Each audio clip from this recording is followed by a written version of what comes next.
Ho ho hello, thank you for stopping by. My name is Becky and this is BecxReadz, and welcome back to another day of Bookmas. Today it is time to share with you my top 15 best books of 2023. I also got this new hat for Christmas and it's got like these two dangly balls. It's a boy hat. Let's start with 15 and work our way up to my favorite book of the year. Coming in at number 15, we have The Girl Who Fell Beneath the Sea by Axie-Oh. This is a YA Korean myth retelling about a young girl named Mina who sacrifices herself to the sea god in place of her brother's beloved. So she falls to the bottom of the sea in this sort of underworld.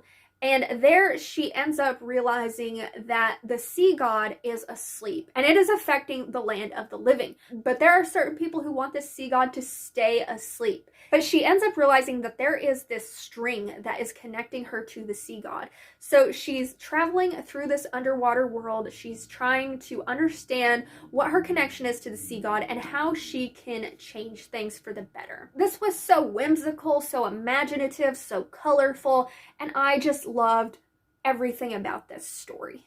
Coming in at number 14 is The Very Secret Society of Irregular Witches by Sanju Mondana. This is an adult paranormal romance about a witch named Mika Moon who is very solitary when she gets this job opportunity to go to this mysterious house and be the nanny to this group of young witches and train them how to develop their magic. And there she ends up finding this found family, she ends up falling in love with these children and the librarian that works in this house. This was absolutely heartwarming and charming. It gave me those cozy vibes. I loved the found family. I loved the rambunctious and kind of snotty children in this book, but I loved how they grew to love Mika. Coming in at number 13 is a complete series, and that is the Dark Magi series by Kel Carpenter.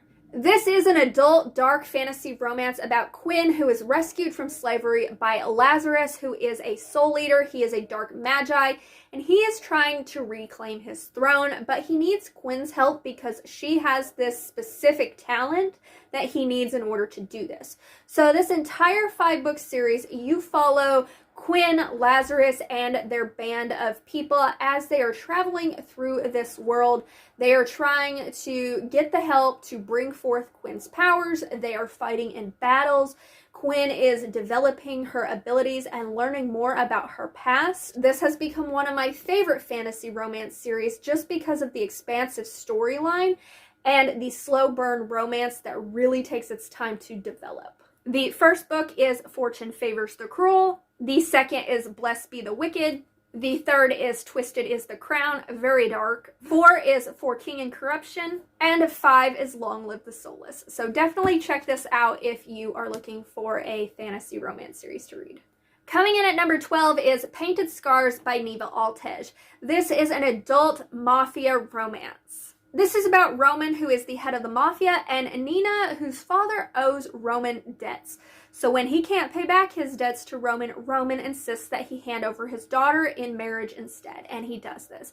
So they are a reluctant pairing, but they're both very attracted to each other. I loved the slow development of their relationship. I mean, this is a pretty short story, so it can't be too slow, but for the amount of pages we get, I like how their relationship progressed. They had excellent chemistry. I loved the disability rep within this series as a whole. In this one, Roman uses a wheelchair and a cane, and I just loved that Nina was a smart and feisty female main character who stood up for herself as well. Coming in at number 11 is Upon a Frosted Star by M.A. Kuzner. This is an adult historical swan princess retelling in which we follow our main character Forrester, who is a struggling artist. And every winter during the first snowfall, this mysterious manor puts on these very exclusive parties where only a certain few guests are invited if they can locate the invitation. And when Forrester finds an invitation one year, he goes to this party. He becomes obsessed with trying to figure out the magic of this party, who is throwing it, and he meets this mysterious young woman who he is just captivated by.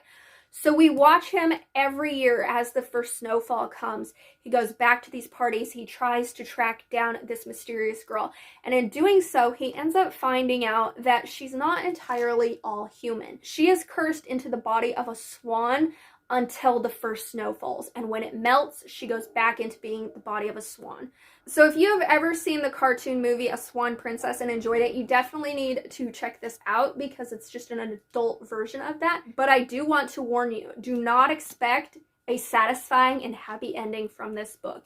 It will give you those classic fairy tale vibes.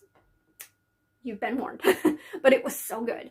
Coming in at number 10 is Into the Heartless Wood by Joanne Ruth Meyer. This is a YA fantasy, almost fairy tale-esque story about this young man named Owen who lives at the edge of this forest with his father and his little sister. His mother once went into this forest and she got killed by the tree sirens within this forest that everybody tries to avoid. And he gets asked to come to the capital.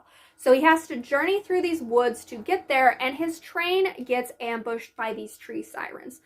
But one of them doesn't end up killing Owen. She ends up saving him. So this makes him incredibly curious about her. So this tree siren, Saren, and Owen build this relationship and this friendship, but then something happens that separates them, and Saren has to go and try and find Owen and save him. This was such an amazing story. If you are into fairy tale-esque stories, if you are into enchanted forests, Beauty and the Beast retellings where the girl is sort of the beast, you definitely need to check this out because it was so atmospheric. I loved the relationship dynamics. I loved the story and the character progression, and it was so good.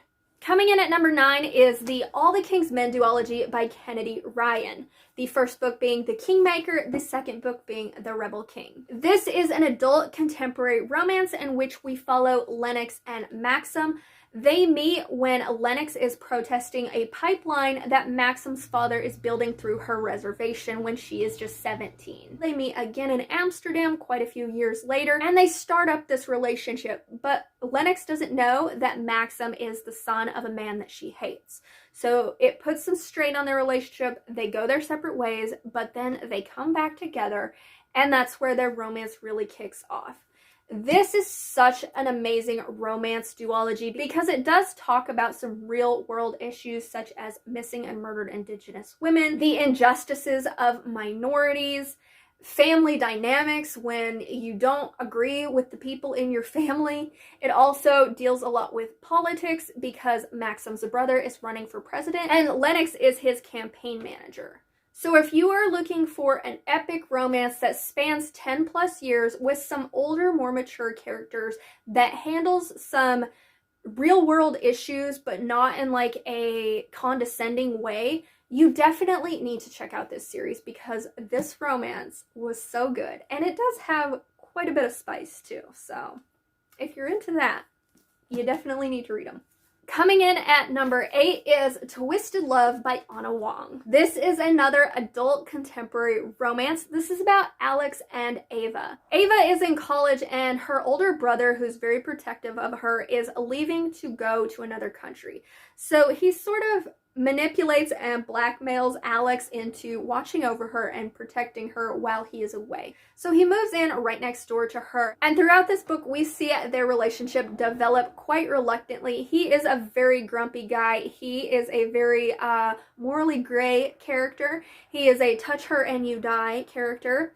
And we see Ava trying to like break his shell and bring out emotions in his very stoic character. I did listen to this on audio and the audio narration was so good. I loved it. Coming in at number 7 is The Hanging City by Charlie N. Holmberg. This is an adult troll fantasy romance. In this, we follow Lark, who is a human, and she has been on the run from her abusive father in this very almost dystopian-esque society in which there aren't a lot of humans left in this world. So she is running from him when she asks to seek refuge in the Troll City. But they really don't want to take her in because she is a human and they have enough humans as it is. They don't need one more. But she has this unique ability to dig into the fears of creatures and make them a reality. So the trolls agree to give her sanctuary in their city that is under this bridge.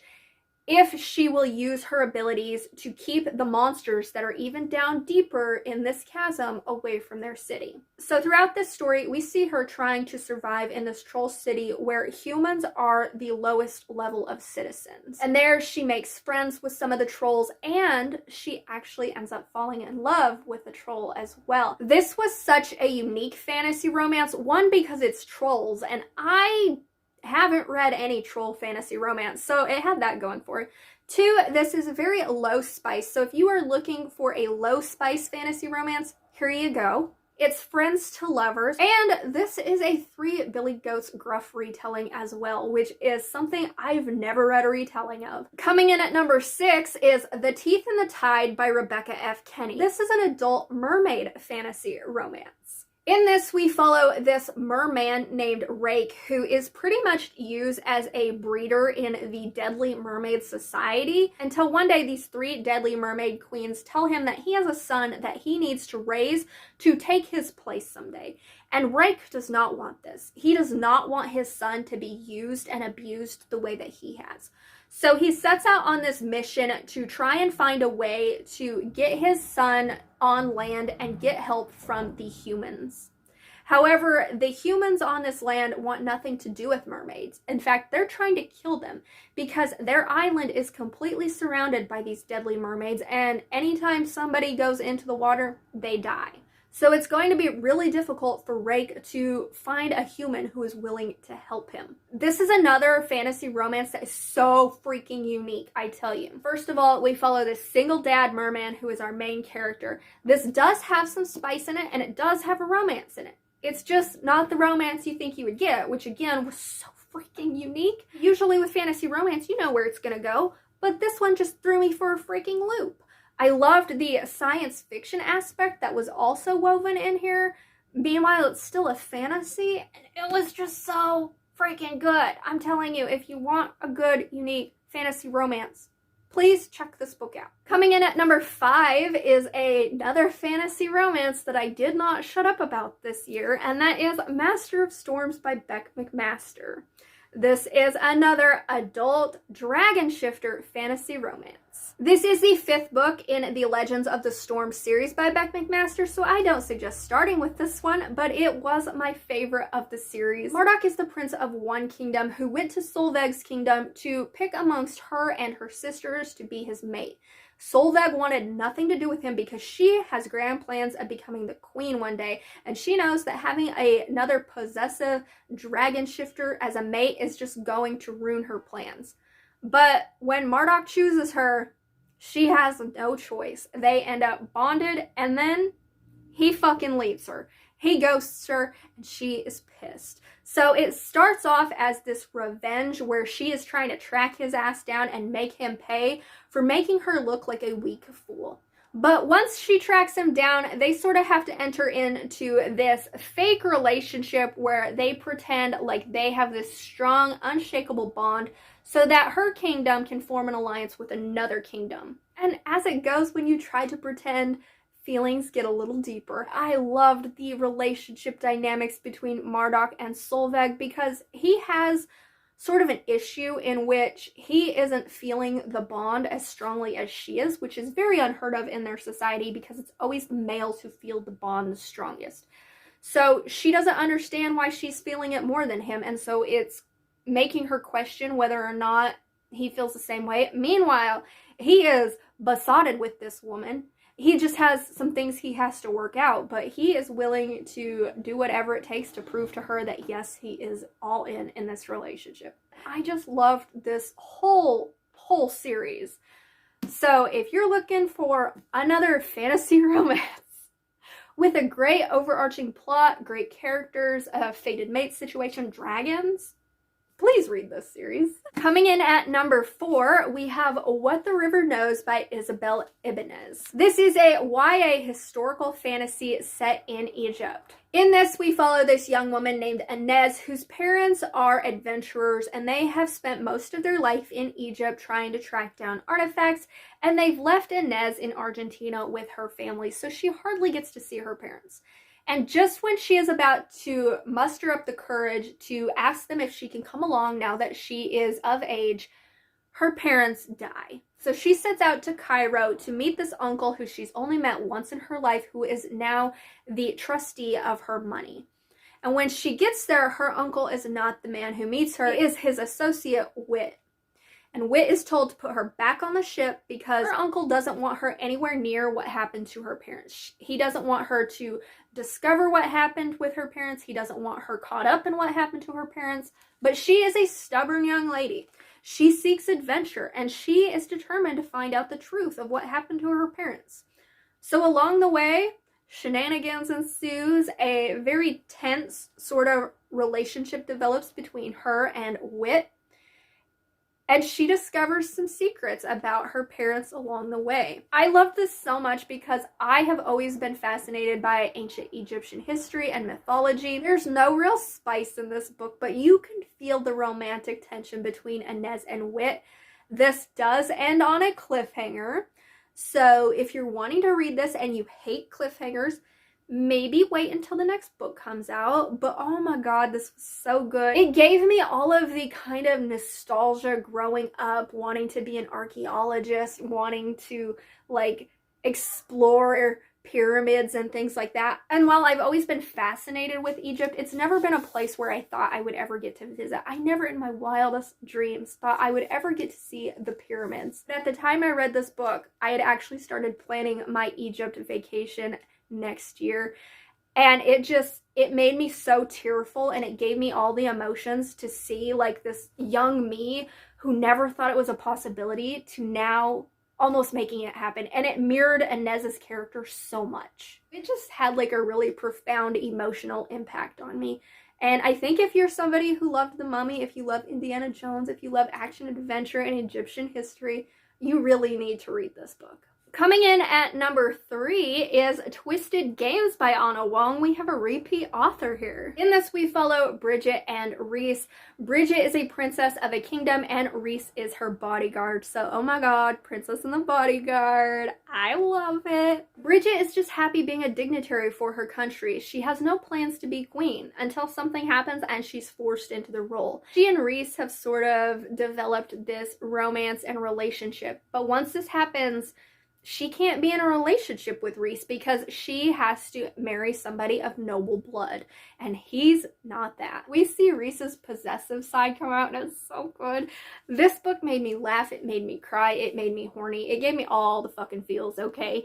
I loved the dynamics in this book. I listened to the audio, and the audio narration, again, I literally just sat there and like stared at the wall and listened to it. It was so good. And this was my favorite book in this series overall, simply because I'm a sucker for the Princess and the Bodyguard. So if you're looking for a hot contemporary romance, you need to check it out. Coming in at number 2 is actually a reread for me, and that is A Court of Silver Flames by Sarah J. Maas. This is the 5th book in the ACOTAR series, so I don't recommend starting here. But in this, we are following Nesta and Cassian. Nesta is the oldest of the Archeron sisters. She has just turned Fae, and she is dealing with a lot of trauma in her life. So she expresses that trauma through anger and bitchiness. And her sister Feyre is fed up with her shit, and so she forces her to go live in the House of Wind and train with Cassian to sort of get her head on right and get over her attitude. She is attracted to Cassian, but she thinks that Cassian is too good for her. He is the complete opposite of her. Meanwhile, Cassian is attracted to Nesta, but he's getting tired of her pushing him away. So when they are literally forced together, he starts to see past her defenses and see what makes her tick and understand why she acts and says and does the things she does. I loved Cassian and Nesta's relationship. I loved that he is so gone for her.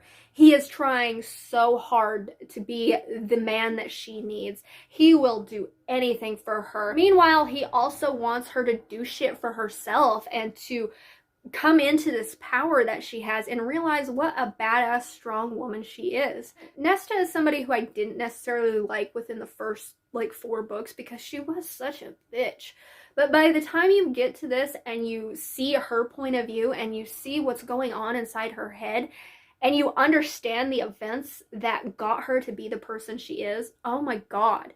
I felt for Nesta. And just the relationship dynamics between not only her and Cassian, but her and Emery and her and Gwen, the friendships that they have. I listened to the graphic audio this year, and the graphic audio is what cemented this as a 6-star read for me, because that freaking audio made me cry. Like, tears were rolling down my cheeks when I was listening to that. So what is my #1 book of the year?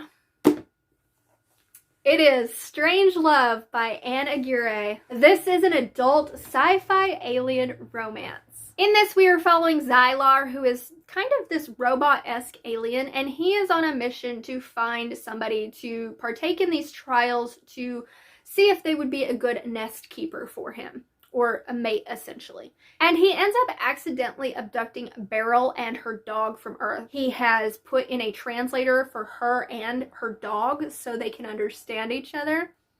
And he's just such a freaking sweetheart.